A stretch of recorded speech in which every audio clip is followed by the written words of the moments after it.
Acompanha a programação da Rádio Pelotense, a M620, a rádio que todo mundo ouve. Estamos iniciando mais uma edição do programa Insight, sempre voltado para a saúde, para o comportamento. Estamos a integração do programa, Leandro Freitas, né, e o José Newton, que é o médico psicanalista, na direção geral Paulo Goss, direção executiva Luciana Marcos, na mesa de áudio Rubens Silva, né? Portanto, essa é a equipe, né, que compõe o programa. Doutor Newton, bom dia, como é que vai? Tudo bem? Bom dia, Leandro, bom dia, pessoal de casa. Aliás, essa época do ano, né, a gente já fica mais aceso, né, mais ligado, porque começa a melhorar a temperatura também. Nesse momento mesmo, nós estamos com 9 graus, mas nem dá essa sensação, parece ter um pouco mais de calor, né? Um dia maravilhoso, céuzinho azul, poucas nuvens. Bom de aproveitar. De aproveitar. O Newton, eu vinha para cá pensando, né? Eu sempre crio com o assunto no deslocar, basicamente, ou aqui mesmo, né? Mas eu fiquei imaginando assim, um símbolo, né, de alegria é o sorriso, né? Mas às vezes você chora de alegria. É interessante que o nosso organismo nos mune, né, de alguns sinais, né? Quer dizer, você lacrimeja pela alegria, né? Embora também seja um sinal bem nítido de tristeza, né?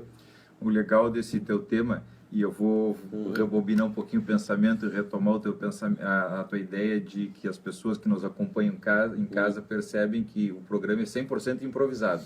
Ou seja, é uma característica do programa Insight ser uma conversa de café. Nós estamos tomando chimarrão aqui, para quem não conhece, está longe, e nos assiste de outros países, inclusive via internet, tomamos chimarrão, conversamos como se estivéssemos no alpendre de casa, ou num café. E a ideia é, sábado de manhã, conversar um pouco sobre essas coisas que são universais, ou seja, estão na cabeça de todo mundo, de todas as pessoas, mas poucas vezes as pessoas param para pensar. Tu estás falando dos afetos, agora voltamos à tua pergunta, ao teu questionamento, à tua reflexão. Estás falando dos afetos, os afetos que as pessoas expressam tanto na tristeza quanto na alegria, digamos assim. Então é muito importante porque habitualmente o ser humano não fala de sentimentos.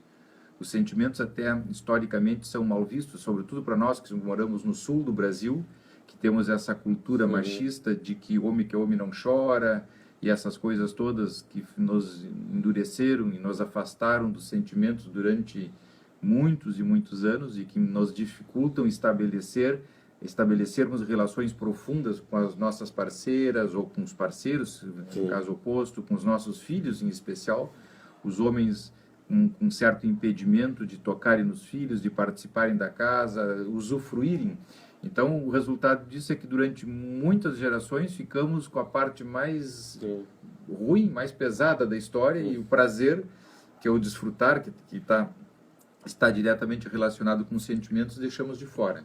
Agora, nos últimos tempos, então, o homem participa um pouco mais, mas de qualquer maneira temos essa cultura de que os sentimentos, os afetos não devem ser expressados. Então, ficamos realmente bastante restritos, Leandro, e essa questão do chorar e do estar alegre está diretamente relacionada com isso. É claro que, bom, a nossa sociedade ainda, né, bastante machista, né, Newton? E não vê com bons olhos o choro do homem, né? É até comum, eu acho comum o comportamento do homem, né?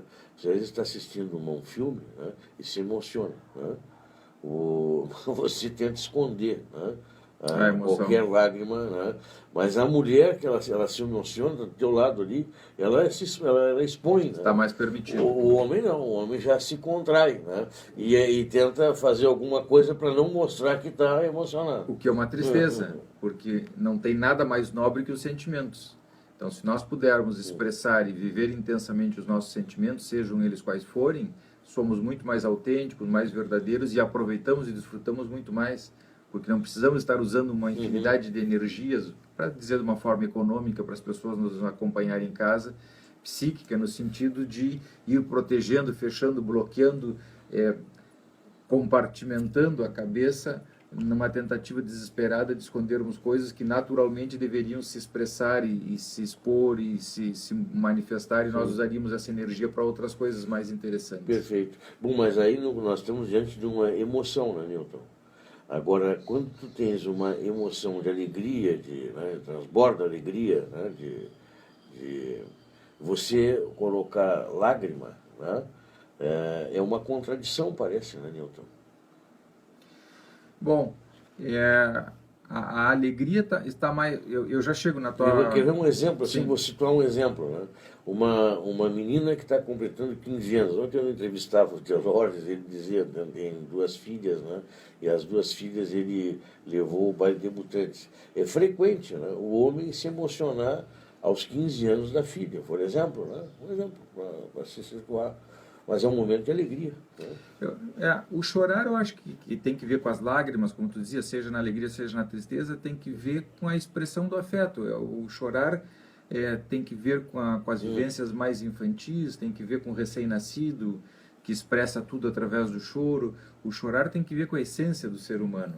É claro que dentro dessa cultura a qual nós fazíamos referência, muitas vezes isso é vivido como uma debilidade, como uma fraqueza. Então o indivíduo trata desesperadamente de engolir o choro. Tem pais que dizem para os filhos, tens que engolir o choro, não pode chorar homem, que o homem não chora, engole o choro. Que é uma brutalidade, um arcaísmo tremendo, um primitivismo atroz dizer isso por uma criança, mas nós, de alguma forma, já escutamos isso com muita frequência. Temos ainda isso enraizado na nossa cultura atual, e expressamos isso. Quando eu digo expressamos, me refiro à sociedade como um todo. Então, essa questão do homem engolir o choro é uma maneira de não mostrar as suas entranhas, não mostrar o que é mais autêntico, verdadeiro, não voltar a ser criança novamente, digamos assim, expressar de uma forma profunda os seus sentimentos, o soluçar durante o choro sentido de dentro, que se expressa através daquele soluço, mostrando que tem uma dor do sentimento, da mágoa, da revolta, da traição, da indignação que não pode ser colocada em prática. Todas essas questões que vêm através do pranto, o pranto de quem perdeu alguém querido e chora calado, mudo, às vezes em silêncio as lágrimas escorrem e a pessoa está dura, tratando de evitar que aquilo apareça. Então, é o que tem de mais profundo no ser humano em termos de expressão corporal e afetiva e tudo mais. Então, isso na nossa sociedade, em especial, em geral, o homem como um todo, né? Mas na nossa sociedade, em especial aqui no sul do Brasil, num lugar que hoje está um dia lindo, mas temos dias duros, crus, fortes, frios, brancos de gelo, que faz com que a pessoa se endureça, ou a pessoa sente que tem que ser dura para poder enfrentar o minuano, o vento patagônico. Agora, por outro lado, a gente já viu isso em outras situações, né? Até se resgata, porque até a sintonia dinâmica, às vezes não são sempre as mesmas pessoas, né? Mas a gente percebe, por exemplo, já se viu isso, né? Que quando você tem aquele riso, né? Não é um riso de alegria, né? É um riso que tapa, que encoberta, né? A tua melancolia, algum problema teu, também não deixa de ser contraditório, né? Tu demonstra que estás feliz, no entanto não estás eufórico. Que seria a euforia dentro o riso de angústia, leitura, né? Talvez isso tenha mais que ver com o tema do riso de angústia. O que é o riso de angústia? O riso de angústia é aquele riso que vem a nível do inconsciente, vem do fundo do indivíduo e o indivíduo não consegue controlar. É o riso que aparece nas horas desadequadas, por exemplo, a pessoa que ri num velório, por exemplo, ou ri numa palestra, ou ri numa apresentação de uma música, porque aquilo vem de dentro e ele é tomado por um ataque de angústia. Na verdade, nesse caso, o riso é a expressão da angústia, que em algumas pessoas se manifesta através de um riso descontrolado. O que é a angústia? A angústia é sinal de que aquela cena, aquela música, aquele momento, aquela situação, para essa pessoa em especial, é conflitiva. Então, provoca uma sensação de mal-estar muito grande, que o indivíduo é tomado de assalto, não consegue controlar, e o riso é uma das formas de expressão desse conflito. É interessante que as manifestações, né, físicas nossas, né, elas também são contraditórias. Parece, né, Newton? O homem é uma contradição. A manifestação dos sentimentos muitas vezes não segue as regras. Uhum. Tu podes... os atos falhos, os lapsos de palavras, sobretudo, de repente tu chega no casamento e dá os pêsames para o noivo, que é uma expressão de afeto, de sentimento profundo. De repente tu não aprovas aquele casamento silenciosamente, tu acha que a pessoa está fazendo um mau casamento ou não vai ser feliz e tudo mais, e de repente, do nada, sai aquele teu pensamento que estava fechado a 7 chaves e que tu de alguma maneira não poderias dizer jamais naquele momento, naquela hora. Mas numa situação dessas, pode ser um ato falho ou nas entrelinhas é o teu sentimento? As duas coisas, mas é um ato falho, porque conscientemente tu não desejavas dizer aquilo. Ou, num velório, dizer para o viúvo ou para a viúva, parabéns. Porque a pessoa se livrou de uma situação que é mais para felicitar do que para dar os pêsames. São situações extremas, evidentemente, claro, meia cômicas, mas de qualquer forma expressam a irrupção, digamos assim, de um pensamento e de um sentimento que vai embutido nesse pensamento que não deveria aparecer. Milton, tem pessoas, né, que elas parecem que se sentem bem quando constrange, quando coloca uma frase, né, constrangedora em qualquer ambiente, a gente percebe, né, que parece ser o que é dar um ar de ato falho, mas ao mesmo tempo, né, aproveita isso para colocar algo nas entrelinhas agressivo, né, Milton? Os xistes tem que ver um pouco com isso, a ideia de pegar o outro de surpresa, de fazer com que o outro tenha a expectativa de que tu digas uma determinada coisa e tu sai por um outro lado e diz algo que pega o indivíduo de surpresa e irrompe no sujeito o riso. As piadas um pouco tem que ver com isso. Quando tu desarma a pessoa de alguma forma, o indivíduo que conta piadas, o cômico em geral, tem essa habilidade, essa capacidade de fazer essa leitura rápida, de por onde ele tem que aparecer de surpresa para que o indivíduo seja pego desprevenido, digamos assim, e irrompa o riso, através da questão dita como se fosse um ato falho, como se fosse um lapso de memória ou de palavra, um esquecimento ou uma palavra trocada de última hora, digamos assim, que faz com que fique engraçado e às vezes até com uma tonalidade agressiva. Sim, com intencionalidade, né? intencionalidade. No caso da pessoa comediante, ele usa isso para te provocar riso. Tecnicamente, ele se treina para isso. Outras pessoas usam como uma forma agressiva de se conduzir, de maltratar, né, Milton? Algumas pessoas não chega a ser uma profissionalização, digamos assim, mas se treinam, têm a habilidade e usam isso em benefício próprio, assim, no sentido de desarmar o outro, de provocar um certo constrangimento no outro. Agora, até buscando o conceito de dialética, né, que é uma maneira de estudo, de pensamento, né, Milton? E o que é dialética? É a contradição humana, que a gente, ao longo do tempo, nós vamos mudando, nós vamos nos lapidando na frente ao mundo, e a gente vê que muitos pensamentos que eram 10 anos atrás, eles estão também em evolução, né? Nós somos uma contradição, né? Parece-me, né? Até na parte fisiológica, é interessante. Porque as tuas demonstrações de face, de sorriso, né? Elas muitas vezes são o inverso, parece ser o inverso, que a gente coloca, por exemplo, no caso do choro e o riso, né? O choro é uma coisa, né? É tristeza, riso é alegria. Né? Sim, nem sempre. E nem sempre. Há uma contradição também até na tua exposição, na tua demonstração de sentimentos. Bom, daí vem um pouco a ideia de que nem sempre aquilo que nós dizemos ou fazemos é realmente o que sentimos, ou seja, muitas vezes usamos determinadas expressões para embutirmos a nível totalmente inconsciente determinados sentimentos que não têm nada a ver com essa expressão. É uma habilidade do psiquismo humano de encontrar caminhos facilitados para se expressar afetivamente. Sabe o que eu pensei antes, e fazendo um link, né, com esse assunto do caso do choro, né, com o subconsciente? Porque, conforme a gente tem falado aqui, assim pelo menos eu entendo, né, o subconsciente ele não usa a palavra, ele usa a sensação, né? Mais a sensação do que a palavra. Então, a palavra é um ato final do pensamento, para dizer de uma forma mais simples, para que as pessoas nos entendam em casa. A palavra, ela vem já quase quando o pensamento entra, digamos assim, ou começa a entrar na consciência.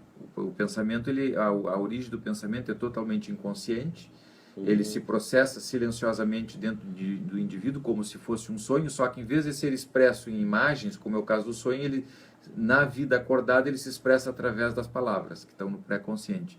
Então, o pensamento verbal é como um sonho em palavras, vamos dizer desse jeito, para as pessoas então, entenderem. O teu pensamento, ele surge no inconsciente. Sim. E ele é, vamos dizer assim, empacotado, né, em boas palavras que o teu consciente consiga decodificar. Assim é. Mas o teu pensamento é muito maior do que aquilo que tu imagina naquela caixinha codificada. Certamente.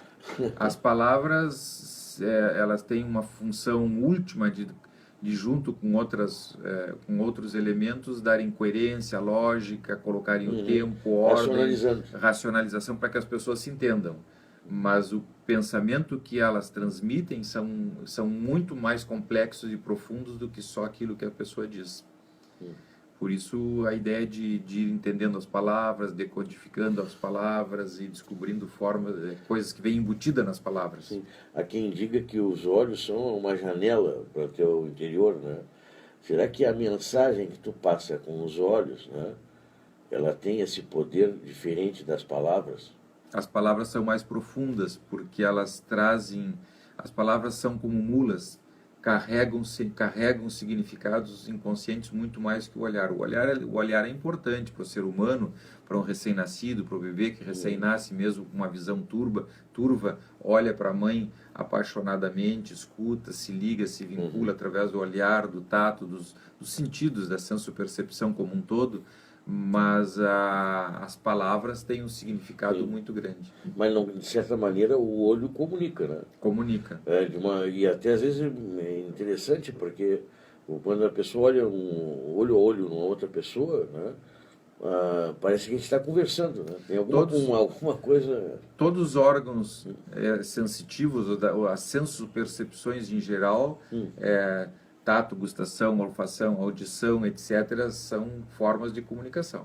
Evidentemente, porque se nós pegarmos um deficiente visual, por exemplo, que usa outras sensações, ou um deficiente, um surdo, por exemplo, um deficiente auditivo, que não consegue descodificar a palavra, ele tem outros sentidos, então ele vai se comunicando e se relacionando com o mundo através das outras sensações. Então, todas elas são importantes. A palavra é a via mais direta. Evidentemente que é a forma mais que o psiquismo encontrou ao longo de milhares de anos. Aonde nós nos enganamos mais, na palavra ou no olho?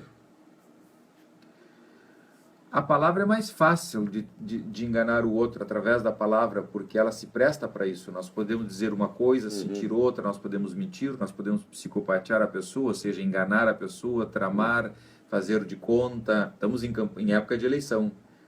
Os discursos são muito importantes nesse sentido, e agora as pessoas que estão escolhendo seus candidatos devem prestar muita atenção nesse tema, porque uma coisa é o discurso que tem a intenção simplesmente de enganar o outro, e outra coisa é a verdade, quando o indivíduo fala e tu sente que aquilo que ele está dizendo não é uma piada, não é uma brincadeira, não é só um momento para se promover ou se beneficiar do voto do outro, mas é verdadeiramente uma intenção, mesmo que não consiga na totalidade, pelo menos em parte vai conseguir, vai batalhar, vai tentar aquilo e tudo mais.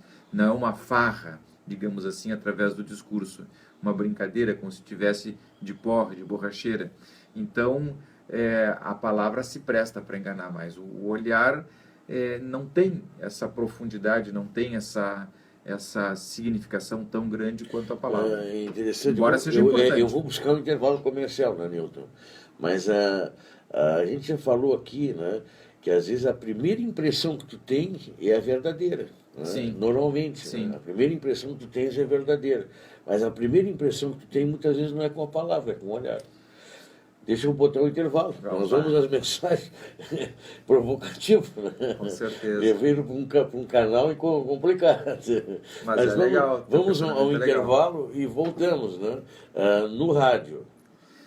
No Facebook nós vamos fazer um pequeno intervalo também, Exato. porque nós temos a informação de que as pessoas preferem ver pequenos blocos do que grandes blocos. Tá então ótimo. nós vamos Então cortar e fazer pequenos vamos também blocos. a um intervalo no Facebook.